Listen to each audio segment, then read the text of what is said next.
नमस्कार, बहुत बहुत स्वागत आपका अनादि टीवी पर। मैं हूं आपके साथ पारुल। आज उत्तराखंड का special debate show prime time Uttarakhand देख रहे हैं आप, और आज चर्चा करेंगे चुनौती अपार, सरकार तैयार। जी हां, हिंदू धर्म की सबसे पवित्र तीर्थ यात्राओं में से एक उत्तराखंड की चारधाम यात्रा इस बार अक्षय तृतीया के शुभ अवसर पर शुरू हो रही है।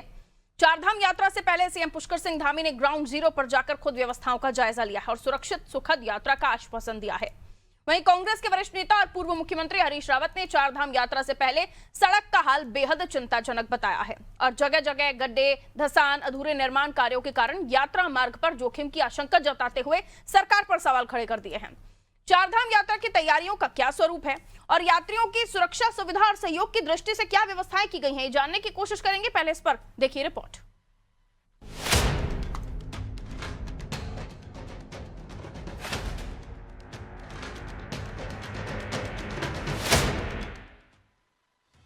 हिमालय की गोद में बसे प्राकृतिक सौंदर्य से परिपूर्ण उत्तराखंड के उच्च हिमालय क्षेत्र में स्थित उत्तरकाशी में यमुनोत्री और गंगोत्री धाम है। वहीं रुद्रप्रयाग में केदारनाथ धाम और चमोली में बद्रीनाथ धाम स्थित हैं। उत्तराखंड के इन चारों धामों की तीर्थ यात्रा करने के लिए बड़ी संख्या में श्रद्धालु प्रतिवर्ष पहुंचते हैं, जिसे चारधाम यात्रा कहा जाता है। उत्तराखंड पहुंचने वाले सभी तीर्थ यात्रियों को यात्रा काल के दौरान असुविधाओं का सामना न करना पड़े, इसके लिए मुख्यमंत्री पुष्कर सिंह धामी स्वयं समीक्षा बैठक कर न सिर्फ अधिकारियों से तैयारी का फीडबैक ले रहे हैं, बल्कि जरूरी दिशा निर्देश भी दे रहे हैं।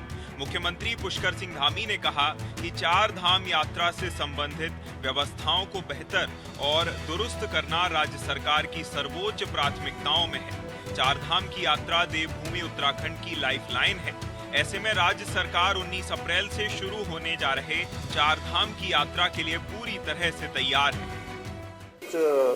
प्राथमिकता है हमारी, क्योंकि ये लाइफलाइन है राज्य की, देवभूमि की, और चार धामों की यात्रा से बहुत बड़ी आर्थिकी हमारी चलती है। हम पूरी तरह से चार धाम यात्रा के लिए तैयार हैं। सड़क मार्ग भी अच्छे हों, अन्य व्यवस्थाएं भी अच्छी हों, परिवहन व्यवस्थाएं हैं, आवास है, पेयजल है और पुलिस व्यवस्था है, ट्रैफिक व्यवस्था है, सभी व्यवस्थाएं अच्छी हों। और इसीलिए मैंने ये भी तय किया है कि मैं स्वयं पहले भी कई समीक्षाएं मैं कर चुका हूं अलग अलग स्थानों पर, और कल मैं स्वयं रुद्रप्रयाग में जाऊंगा, वहां से लेकर गुप्तकाशी तक और अन्य मार्गों को भी बीच में देखता रहूंगा। हमारा प्रयास है कि सभी सड़कें भी दुरुस्त हों, अन्य व्यवस्थाएं भी अच्छी हों, और उत्तराखंड पूरी तरह से चार धाम यात्रा के लिए तैयार है। इस बीच वरिष्ठ कांग्रेसी नेता और पूर्व मुख्यमंत्री हरीश रावत ने चार धाम यात्रा की व्यवस्थाओं पर कई सवाल खड़े किए। रावत ने आरोप लगाया कि सीमा सड़क संगठन की लापरवाही और सरकारी अव्यवस्था के कारण उत्तरकाशी से गंगोत्री तक सड़कें खराब हैं, जिससे श्रद्धालुओं की सुरक्षा खतरे में है। रावत ने चेतावनी दी है कि समय पर व्यवस्था नहीं सुधरी तो यात्रा भगवान भरोसे ही रहेगी। रावत ने कहा कि केंद्र और राज्य सरकार को इस दिशा में गंभीरता दिखानी चाहिए थी, लेकिन जमीनी हकीकत इसके विपरीत है। हाँ, मैं गया था, गंगोत्री मार्ग को देखा था, तो कुछ सवाल है, लोग बहुत सवाल है और चिंता का विषय है। हाँ, और मैं समझता हूँ, मैंने एक बात कही कि इस सरकार के किसी मंत्री ने फंड से चार धाम यात्रा को लीड नहीं किया, इसलिए प्रॉब्लम आएगी। आपको बता दें कि चारधाम यात्रा के दौरान पर्वतीय क्षेत्रों में पल पल बदलते मौसम की चुनौती से निपटने के लिए भी रणनीति तैयार की जा रही है। इसके तहत यात्रा के प्रवेश द्वार पर ही श्रद्धालुओं को मौसम का अपडेट दिया जाएगा। ऑनलाइन और ऑफलाइन पंजीकरण व्यवस्था के साथ ही मंदिर परिसर में श्रद्धालु आसानी से दर्शन कर सकें, इसके लिए टोकन व्यवस्था भी लागू की जाएगी। वहीं केदारनाथ धाम में हवाई सेवा उपलब्ध कराने वाली संस्थाएं गड़बड़ी न करें, इसके लिए भी सख्त मॉनिटर के प्रावधान किए गए हैं। इस बार यात्रा के दौरान मंदिर के गर्भगृह में मोबाइल फोन पर पूरी तरह से प्रतिबंध लगाया गया है। परिवहन विभाग ने यात्रा मार्गों पर 7 चेक पोस्ट बनाए हैं ताकि वाहनों की सुचारू आवाजाही सुनिश्चित हो सके। वहीं ऊंचाई वाले क्षेत्रों में ऑक्सीजन की कमी और अन्य स्वास्थ्य समस्याओं से निपटने के लिए यात्रा मार्ग पर विशेष स्वास्थ्य शिविर और मेडिकल टीमें तैनात की गई हैं। ब्यूरो रिपोर्ट, अनादि टीवी।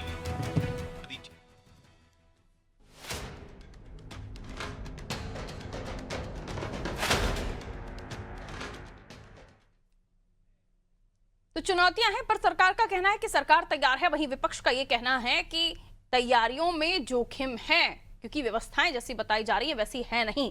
आइए इसी को और समझने की हम कोशिश करते हैं। मेहमान हमारे साथ जुड़ गए, आपका परिचय करा देती हूँ। डॉक्टर दिव्या नेगी जी हमारे साथ जुड़ी हुई हैं। मैडम बहुत बहुत वेलकम। बीजेपी का पक्ष रखने के लिए हमारे साथ जुड़ी हैं, स्पोक पर्सन है आप बीजेपी की। स्वाति नेगी जी प्रवक्ता है कांग्रेस के, हमारे साथ जुड़ी हैं। स्वाति जी आपका भी बहुत बहुत वेलकम। वीरेंद्र भारद्वाज जी वरिष्ठ पत्रकार हैं, आदरणीय सर बहुत बहुत वेलकम आपका भी। वीरेंद्र जी आपसे ही शुरुआत कर रही हूँ। काफी लंबे समय से आपने उत्तराखंड को देखा है, व्यवस्थाएं पहले जो थी अब कितनी बदली हैं, और क्या विपक्ष ने वाकई धरातल पर जाकर इन सब चीजों का जायजा लिया है जिस पर आरोप सामने आ रहे हैं? क्योंकि मुख्यमंत्री और बीजेपी का यह दावा कि हम जमीन पर उतरे, हमने ग्राउंड जीरो से चेक किया, व्यवस्थाएं एकदम चुस्त दुरुस्त हैं, जो श्रद्धालु आएंगे, जो तीर्थयात्री आएंगे, उनके लिए किसी भी तरह की कोई अव्यवस्था नहीं होगी। जी सर। देखो, ये चार धाम का जो सदियों से चली आ रही है, जी। तो हर साल चुनौतियां बढ़ रही है, और चुनौतियां बढ़ने का कारण यह है कि यात्री अधिक आ रहे हैं, क्योंकि सुविधाएं आई है, सड़कें अच्छी है, एयर कनेक्टिविटी हुई है, तो यात्री आएंगे या आ रहे हैं तो उनमें ही होती है कि हर बार बढ़ते जा रहे हैं। सवाल आती है व्यवस्थाओं की कि व्यवस्थाएं कितनी हुई है। अब ये तो दावे और प्रति दावे हैं, क्योंकि ग्राउंड पे मुख्यमंत्री हैं, तो जहां तक क्या है कि सबसे पहली बात आती है कि भाई सुरक्षित यात्रा। अब सुरक्षित यात्रा के लिए क्या है कि भाई जो चेकिंग है, मॉनिटरिंग है, मौसम खराब है उसकी जानकारी देना है, इसके अलावा पुलिस हो गई, इसके अलावा जो से संबंधित की मतलब उसका ये कहना है कि भाई मेडिकल टीम बिल्कुल उस पे है।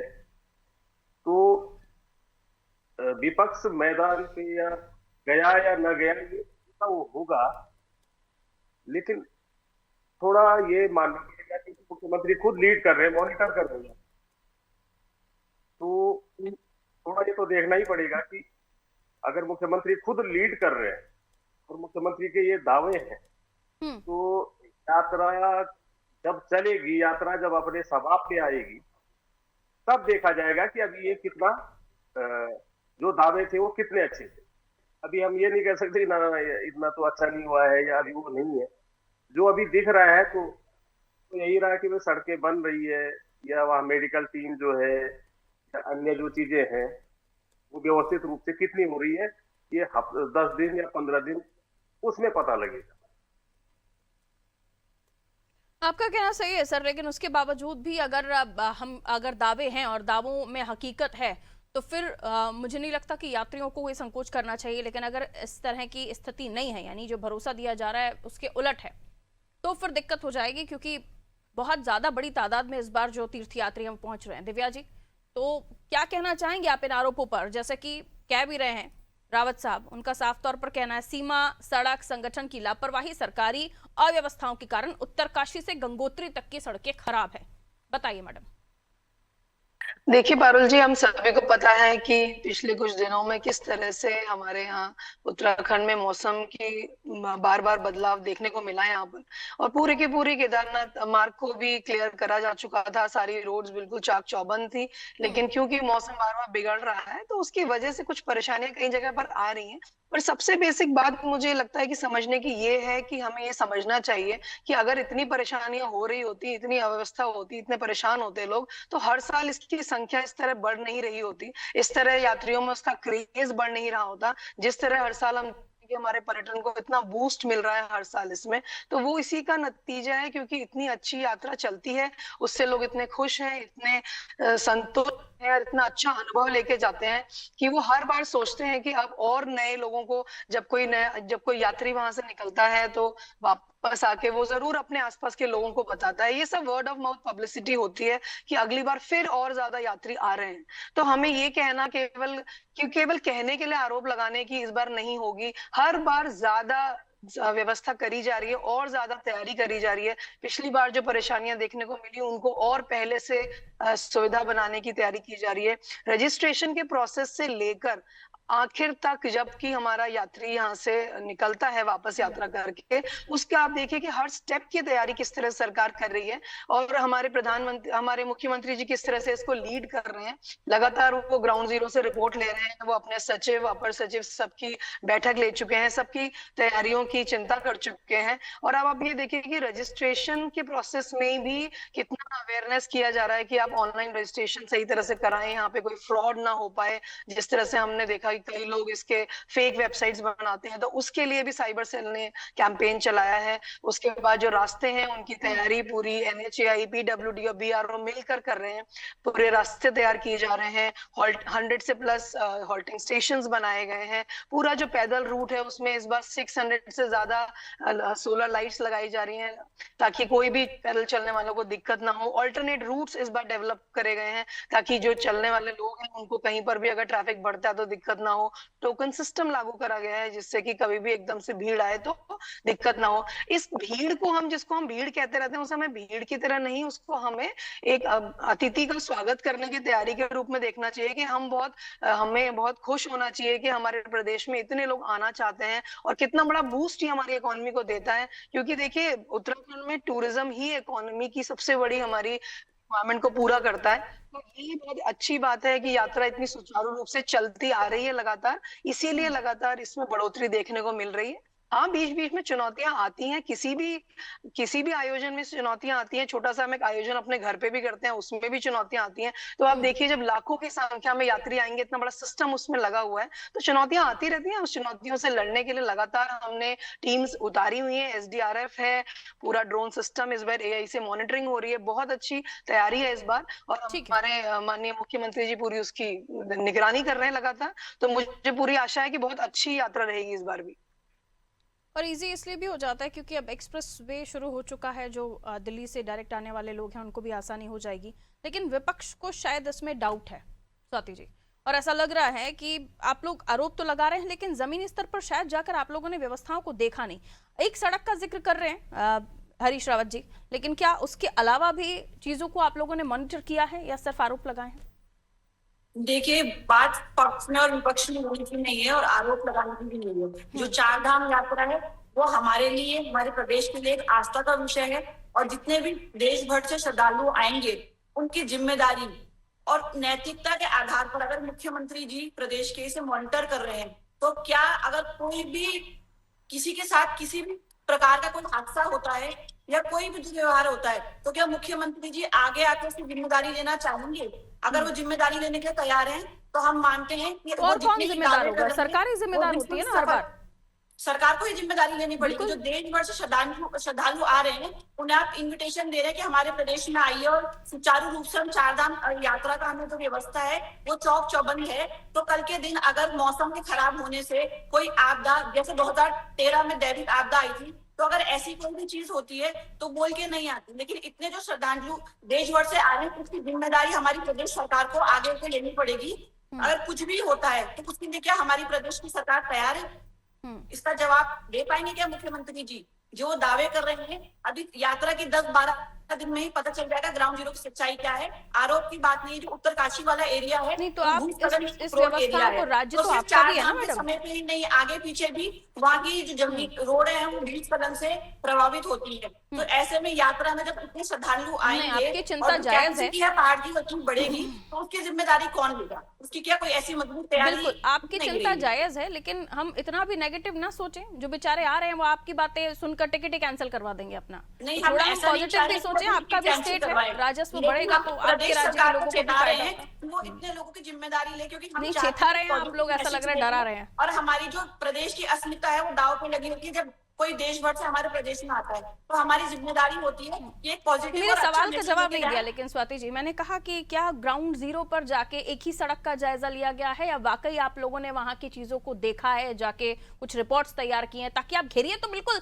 पुख्ता तरीके से घेरिए ना, सबूतों तथ्यों के साथ। ये सिर्फ बस हम माइक आईडी पर बोल देंगे। हमारे पूर्व मुख्यमंत्री जी जिन्होंने पहले भी यात्रा करवाई है, वो जब ग्राउंड जीरो पे गए हैं और वो अपने आप उन्होंने सब चीजें देखी हैं, उसके बाद वो आरोप लगा रहे हैं। तो ऐसा तो नहीं कि कोई आरोप हवा में वो लगा रहे हैं। उन्होंने कुछ चीजें देखी हैं तभी उन्होंने चिंता अपनी जताई है। ठीक है, उत्तरकाशी से गंगोत्री तक की सड़क खराब, भारद्वाज जी ये एक सड़क को लेकर आप, क्योंकि आप वहां पर रहते हैं, आप लोग वहां पर रहते हैं, आप लोगों को ज्यादा अच्छे से पता है इन सब चीजों के बारे में, ये सड़क वाकई इतना डेंजर जोन है और ये नई व्यवस्थित है, नई सुधरा हुआ है, तो क्या आप मेरे दर्शकों को जानकारी देना चाहेंगे इस बारे में? ऐसा होता है कि वो बड़ा हाई एल्टीट्यूड है, बर्फबारी भी हुई है, वो ये जो बीआरओ है ना, एक प्रतिशत कामों को करती है। अब उसमें मैं उसमें जाना चाहूँ, चलो पहले मैं इसी का जवाब दूँ। अब वो मतलब होता क्या है कि एक तरफ सड़क बंद होती है, दूसरी तरफ वो चलता रहता है, क्योंकि चार धाम के भी चल रहा है और इधर रोड का काम चल रहा है। इस बार बारिश के कारण भी सड़कें काफी तबाह हुई है। तो इसमें ये है कि यात्रा तो चल रही है, चलती रहेगी, जहां पर गड़बड़ है वो भी चलता रहेगा। यमुनोत्री है, यमुनोत्री से वहां तक आएगा, फिर गंगोत्री जाएगा, तो 10-12 दिन का डिफरेंस है। अभी भी काम चल रहा है वहां पर और वो चलता रहेगा। मैं थोड़ा सा इसको क्लियर कर दूं, क्योंकि अभी यहाँ पे मैंने भी सुना है, ये बेसिकली एक तीर्थाटन है, ये पर्यटन नहीं है। और मैं बार बार अपने उसमें ये कहता हूँ जी, क्योंकि जो तीर्थाटन है, जो तीर्थ धर्म और आस्था में अंतर होता है। आस्था तो एक सीधे निष्ठा का सवाल, और जो धर्म चलता है वो परंपराओं पे और मान्यताओं पे चलता है। ठीक है, मान्यता भी है, धर्म भी है, तो आस्था भी है। तो जो आ रहे हैं, बुलाया तो किसी को नहीं जाता। अगर बिहार से, झारखंड से, तेलंगाना से, महाराष्ट्र से जो भी आएगा, उसे पता है कि ये चार धाम है। जैसे गया में तीर्थ होगा तो यहाँ से आदमी निकल जाएगा, वो ये नहीं देखेगा कि वहां की स्थिति कैसी है। तो तीर्थयात्री तो आएंगे। अब सवाल केवल इतना रह गया है कि हर साल बढ़ रहे हैं, लाखों में जा रहे हैं, 50 लाख जाएंगे, 60, 70, 1 करोड़ जाएगा। तो उसके लिए हम और कितना, जैसे पिछली बार था, जो गवर्नमेंट ने किया होगा कि 5 लाख और आ जाएंगे, 2 लाख और आ जाएंगे, सड़कें थोड़ा ज्यादा, हॉल्टिंग के लिए थोड़ा और ज्यादा, पार्किंग के लिए थोड़ा और ज्यादा, कनेक्टिविटी जिससे जाए। तो क्योंकि वहां पर कोई चीजें है, मौसम खराब होता है तो कोई नहीं जानता, लेकिन हाँ ये होता है कि मानव जनित होता है जितना होता है। तो व्यवस्थाएं ठीक है सर, लौट रही हूँ। आपदा मानव जनित नहीं होती, आपदा तो आपदा है। ठीक है, लेकिन उसके लिए भी तैयार रहना पड़ेगा ना सर। जो यात्री आ रहे हैं उनकी सुरक्षा को लेकर तो सुनिश्चित करना ही पड़ेगा। मेरे दर्शकों को मैं बता दूं कुछ ऐसी इंपॉर्टेंट बातें जो आपकी जानकारी के लिए होनी चाहिए, आपके टेलीविजन स्क्रीन पर मेरी साइड विंडो में दिखाई दे रही हैं। आप चाहें तो चाहे पंजीयन प्रक्रिया से लेकर वहां की और सारी व्यवस्थाएं वो आप देख सकते हैं, ग्राफिक्स के माध्यम से लगातार हमारी स्क्रीन पर चल रही हैं। आइए दिव्या जी, बार बार यही कहा जा रहा है कि आपदा आई, अगर ऐसी कोई स्थिति बनी तो आप कितने तैयार हैं? आपकी एसडीआरएफ, एनडीआरएफ या तमाम टीमें मॉक ड्रिल कर रहे थे, हमने ये भी देखा था, लेकिन उसके बावजूद भी ये जानकारी जरूरी है दर्शकों के लिए भी और स्वाति जी के लिए भी कि कितनी तैयारी आप लोगों ने कर रखी है, क्योंकि प्राकृतिक आपदा जाहिर है बताकर नहीं आएगी, या किसी तरह का लैंडस्लाइड या कोई भी ऐसी चीज, तो उसके लिए आप लोगों ने कितनी तैयारी की है, कितने चीजों को लगाया हुआ है, कितना मैन पावर है आपके पास? मैडम दिव्या जी को आवाज मिल रही है? आप मुझे सुन पा रहे हैं? जी सुन पा रही हूँ मैडम, कहिए। जी, इस बार काफी ज्यादा तैयारी की गई है। देखिए, केंद्र ने भी हमें 15 कंपनियां अर्धसैनिक बलों की देने वाले हैं जो मई में हमारे पास आ जाएंगी। एसडीआरएफ ने 54 जो संवेदनशील पॉइंट है उन पे पहले से अपना स्टेट डिजास्टर का रिस्पांस फोर्स तैयार करके रखा हुआ है। जो हमने पहले देखा कि लैंडस्लाइड की प्रॉब्लम्स आई, तो जो हमारे पास अति संवेदनशील ऐसे पॉइंट्स थे उनमें 45 पॉइंट्स को ऑलरेडी ठीक कर दिया गया है, और जो इस तरह के आगे बचे हुए पॉइंट्स हैं उन पर लगातार काम चल रहा है। तो सरकार ने देखा है कि भाई कहाँ पे प्रॉब्लम्स पिछली बार आई हैं, और देखिए जब इस तरह से पहाड़ों में रास्ते निकाले जाते हैं तो इस तरह की परेशानियां आती ही हैं, ऊपर से मौसम का भी प्रकोप रहता ही है। उसके लिए पूरी तैयारी सरकार ने की हुई है। हमने लगातार हर जगह पर एसडीआरएफ के हमने फोर्सेस लगाए हुए हैं, वहां पे लोग तैनात हैं, और हर जगह पर हमारे पास इस बार बहुत ज्यादा 1600 से ज्यादा सीसीटीवी कैमराज हैं, एआई के थ्रू मॉनिटरिंग हो रही है। ये जो नव नेत्र नया ड्रोन सिस्टम एसडीआरएफ को मिला है है। ये क्या करता है, ये 1 करोड़ लागत का ड्रोन सिस्टम है, जिसमें कि एक वैन रहती है, साथ में पूरा एक कंट्रोल रूम रहता है उसका, और 5 किलोमीटर की रेंज है इसकी। तो उसमें क्या होता है कि अगर मान लीजिए कहीं पे कोई गाड़ी फंसती है या कोई लोग फंसते हैं जंगल में या खाई में, ऐसी जगह पर जहां पर हमें शायद पहुंचना मुश्किल होगा, तो वहां पर ये ड्रोन पहुंचकर हमें कर सकता है, बता सकता है कि कहाँ पे किसको क्या परेशानी हो रही है। तो इस तरह की तैयारी आप देखिए कि सरकार कितना कदम से आगे पहुंच रही है। मतलब जो अभी चल रहा है, जो पिछली बार परेशानियां आई हैं, उन आगे बढ़कर सरकार चिंता कर रही है और पहले से इसको बोलते हैं ना प्रोएक्टिव अप्रोच, उसको लेके चल रही है।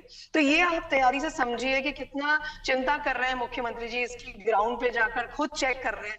ये ऐसा नहीं है कि किसी मंत्री को या किसी और को भेज रहे हैं, खुद वहां पर पहुंच रहे हैं, सारी तैयारियों को देख रहे हैं। और मुझे पूरी उम्मीद है कि वो जो तैयारियां हमने करी है वो बिल्कुल उम्मीदों पे खरी उतरेंगी और लोग बहुत अच्छी यात्रा करके जाएंगे और आगे भी इसी तरह से सुविधाजनक यात्रा हमारी चलती रहेगी।